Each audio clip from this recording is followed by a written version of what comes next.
जय हिंद साथियों, स्वागत है आप सभी का एजुकेशन की एट 6 में। रुख करते हैं बिहार की तरफ। बिहार में बम्पर वैकेंसी की अगर हम बात करें तो आज भी बिहार जो है अपनी बहाली की प्रक्रियाओं को करा रहा है। बिहार सबसे बड़ी बहाली करा रहा है। इससे पहले बीपीएससी के माध्यम से ही टीचर रिक्रूटमेंट 1 और टीचर रिक्रूटमेंट 2 की प्रक्रिया समाप्त हो चुकी है। वहाँ पर नियुक्ति हो चुकी है और अब सैलरी भी मिल रही है। अब यहाँ पर बीपीएससी टीआरई 3 के माध्यम से री एग्जामिनेशन होने जा रहा है। ये भी अपने आप में एक बहुत बड़ी बहाली है। 87,774 पदों की टोटल वैकेंसी निकाली गई है। अब आपको मैं एक चीज़ क्लियर कर दूं कि इसके लिए री एग्जामिनेशन हो रहा है, यानी कि पेपर लीक हुआ था तो आप लोगों का री एग्जामिनेशन हो रहा है। री एग्जामिनेशन के दौरान जो है बहुत सारी सावधानियां बरती जा रही है, जिसके ऊपर हमने कई एक वीडियो बनाए हैं, जाके चैनल पे देखिए आप लोग। अब यहाँ पे जो है सेंटर डिटेल जो है अवेलेबल कराया जाएगा आप लोगों को। कब से? तो 17 तारीख से, यानी कि कल से। अब 17 तारीख से यानी कल से, यानी कि 12 बजे रात में आज आपको ये अपलोड कर दिया जाएगा आपका एडमिट कार्ड विथ आपके सेंटर। ठीक है, तो इसमें कुछ बदलाव देखने को मिल सकते हैं आप लोग के, लेकिन अभी भी अगर बदलाव हुआ तो कोई दिक्कत नहीं है। आप अपने ज़िला में ही आपका जहाँ पे जो होम डिस्ट्रिक्ट दिया गया है उसी ज़िला में आपका कहीं सेंटर होगा, अवेलेबल होगा। खैर, ये तो नोटिफिकेशन आया हुआ है। इस नोटिफिकेशन को हम लोग यहाँ से क्लिक करके डाउनलोड कर लेंगे और इसको एक झलक पढ़ भी लेंगे। लेकिन एक खबर और आई है दोस्तों यहाँ पर, जो कि बीपीएससी टीआरई 2 को लेकर है, जहाँ पर कंप्यूटर टीचर का है ना, कंप्यूटर टीचर का एलिजिबिलिटी पे सवाल उठाया गया है। अब ये सवाल उठा तो है, क्योंकि योग्यता रहते हुए अगर आप योग्यता को यहाँ पर जो है निष्कासित करेंगे तब तो दिक्कत है। मैंने एक और वीडियो कल बनाया था जिस वीडियो में आपको ये चीज़ें दिखलाई थी कि कंप्यूटर टीचर बनने के लिए डीसीए का सर्टिफिकेट नहीं चाहिए। एक छात्रा है जो कि डीसीए का सर्टिफिकेट लगा के वो क्वालिफाई हो चुकी है, लेकिन यहाँ पर जो है अभी जो स्पष्टीकरण एक मांगा गया है वो भी जिला किशनगंज से आया हुआ है। तो वहाँ पे बोला जा रहा है कि आपका जो एलिजिबिलिटी है वो गलत है, जबकि वो एलिजिबिलिटी उनकी सही है। वो भी मैं आपको दिखलाऊंगा इस वीडियो में, बने रहिएगा अंत तक। खैर, ये जो अपडेट है इसको एक झलक देख लीजिए आप लोग। 17 तारीख से यानी कि कल से आपका जो है ये आवंटित जो परीक्षा केंद्र है वो आपको दिया जाएगा। उसकी विस्तृत जानकारी आपको डैशबोर्ड पे लॉगिन कर लेना है और आपका जो है सेंटर देखा जा सकता है वहीं पे, है ना। उसका एक स्क्रीनशॉट निकाल लीजिएगा, उसका प्रिंट आउट निकाल लीजिएगा उस पेज का। ठीक है, प्रत्येक पाली की परीक्षा के लिए ई एडमिट कार्ड की अतिरिक्त प्रति अपने साथ परीक्षा केंद्र ले जाना है। जो आपको एडमिट कार्ड मिला हुआ है 2 कॉपी लेके जाना है। ठीक है, सुनिश्चित करेंगे परीक्षा अवधि के वीक्षक के समक्ष हस्ताक्षर कर उन्हें सुपुर्द करना सुनिश्चित करेंगे। ये भी ध्यान रखिएगा, आपको एक अपना जो है वीक्षक को देना है सारा का सारा डॉक्यूमेंट जो भी आप लेके जाएंगे। अगर आपका फ़ोटो स्पष्ट नहीं है तो घोषणा पत्र वगैरह भी आप लेके ज़रूर जाइएगा, है ना।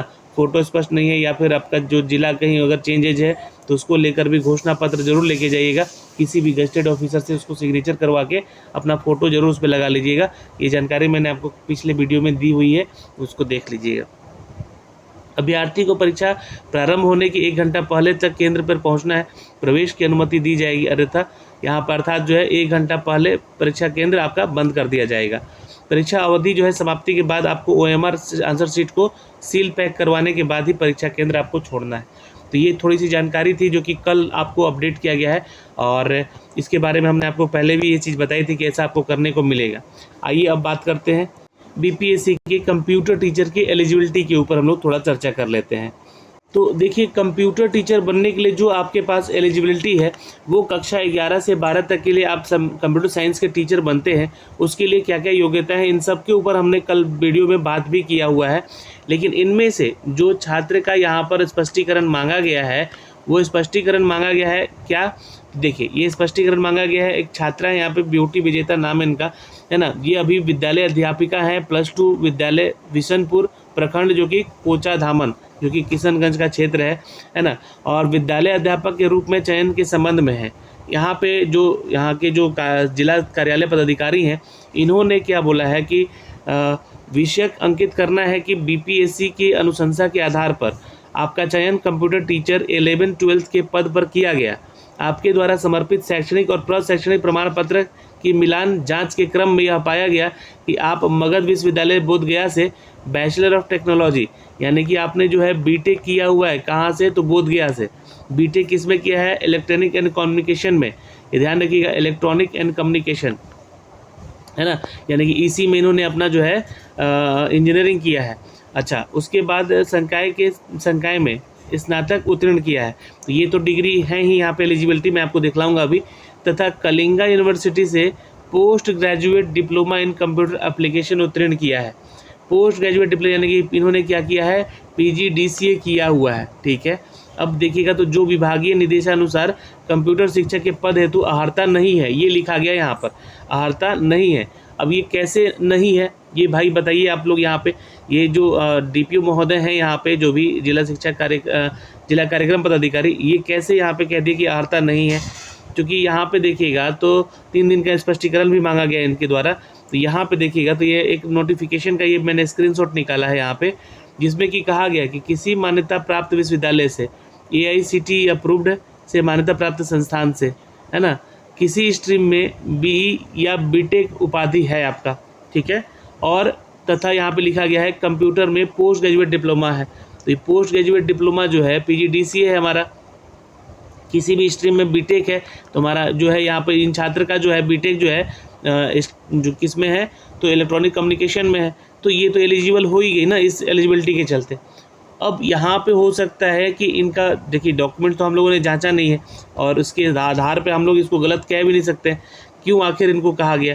तो जो इनका बैचलर ऑफ टेक्नोलॉजी डिग्री होगा, है ना, बैचलर ऑफ टेक्नोलॉजी या BTech होगा, ये मान्यता प्राप्त संस्थान से अगर है यहाँ पे, है ना, चूँकि मगध विश्वविद्यालय है तो ये जाहिर सी बात है कि AICTE अप्रूव्ड होगा।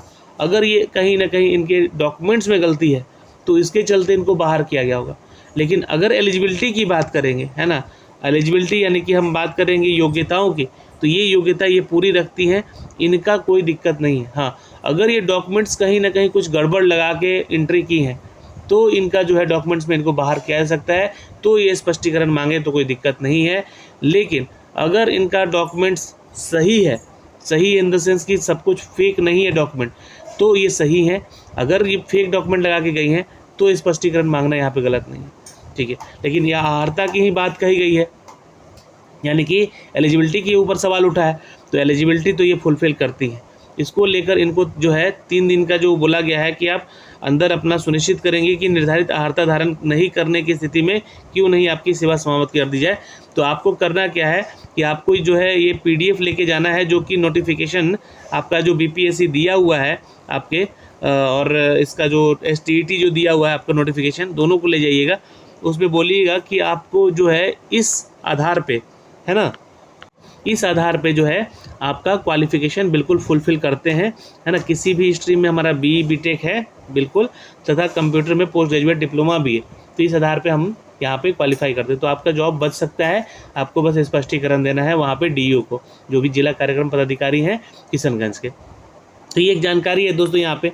और एक सूचना देखिए आया हुआ है, एक खबर आपको मैं दिखला दूं, ये RTI के द्वारा जो अपडेट आया था, सूचना का अधिकार नियम जो 2005 के तहत RTI किया गया था, ये जानकारी मांगी गई थी कि कितने ऐसे लोग हैं जो कि भाषा अहर्ता, है ना, भाषा अहर्ता में फेल होते हुए भी उनका सिलेक्शन हुआ। चूँकि TRE 2 के दौरान क्या हुआ था कि भाषा अहर्ता को यहाँ पर निरस्त कर दिया गया था, चूँकि कुछ कारण बने थे वहाँ पे, है ना, पेपर नहीं पहुँच पाया था सेंटर्स पे, जिसके चलते ऐसी चीज़ें हुई थी। तो इसके संदर्भ में यहाँ पे जो है 9 जून 2024 के हस्ताक्षर से आयोग कार्यालय में विज्ञापन 27/2023 के अधीन विद्यालय अध्यापक परीक्षा के संबंधित प्राप्त सूचना आवेदन के संबंध में निर्देशानुसार सूचित करना है कि TRE 2 में 11-12 के पॉलिटिकल साइंस में भाषा अहर्ता में 30% से कम सफल जो अंक प्राप्त सफल उम्मीदवारों को संख्या जो है 86 है। ये सिर्फ पॉलिटिकल साइंस की बात की गई है ना। तो देखिए ये कोई तो अब इसका जानकारी लेने के बाद भी कोई मतलब तो बनता नहीं है, क्योंकि भाषा अहर्ता वाला जो नियम था वो TRE 2 के दौरान उसको निरस्त किया गया था कुछ कारणों से, है ना। और इसके ऊपर अब अगर सवाल उठेगा तो बहुत सारे लोगों की नौकरी जाएगी, क्योंकि ये सिर्फ पॉलिटिकल साइंस का इतना छात्र है, और भी अन्य विषय में जो कि भाषा में फेल हुए होंगे उनका रिजल्ट हुआ है तो वो और भी लोगों की संख्या निकलेगी। लेकिन इसके ऊपर कोई सवाल उठाना नहीं बनता है, क्योंकि ये समय के अनुसार नियम बदले गए हैं और ये नियम बदल सकते हैं, क्योंकि ये नोटिफिकेशन में भी चीज़ें लिखी रहती हैं कि जो भी अहर्ता से संबंधित चीज़ें होती हैं उसको हम लोग आगे बदल सकते हैं, या वैकेंसी जो है घट बढ़ सकती है, ये चीज़ें आपको लिखी रहती हैं। तो खैर ये तो कोई जानकारी मंगवाया होगा छात्र यहाँ पे, है ना, जो कि जानकारी यहाँ से RTI करके इसको दिया गया है। तो ये एक सूचना थी दोस्तों जो कि हमने आप तक साझा किया है। तो अभी फ़िलहाल जो अपडेट था कि आपका एडमिट कार्ड कल से आपको मिलना शुरू हो जाएगा, आपको सेंटर पता चल जाएगा। और कंप्यूटर साइंस के एलिजिबिलिटी पे सवाल उठा है, तो इस सवाल का जो है अपडेट यही है कि ये एलिजिबल है छात्रा अगर ये सब कुछ डॉक्यूमेंट इनका सही है। तो फिलहाल इस वीडियो में इतना ही। आपकी क्या राय है कमेंट सेक्शन में कमेंट कीजिएगा। जय हिंद।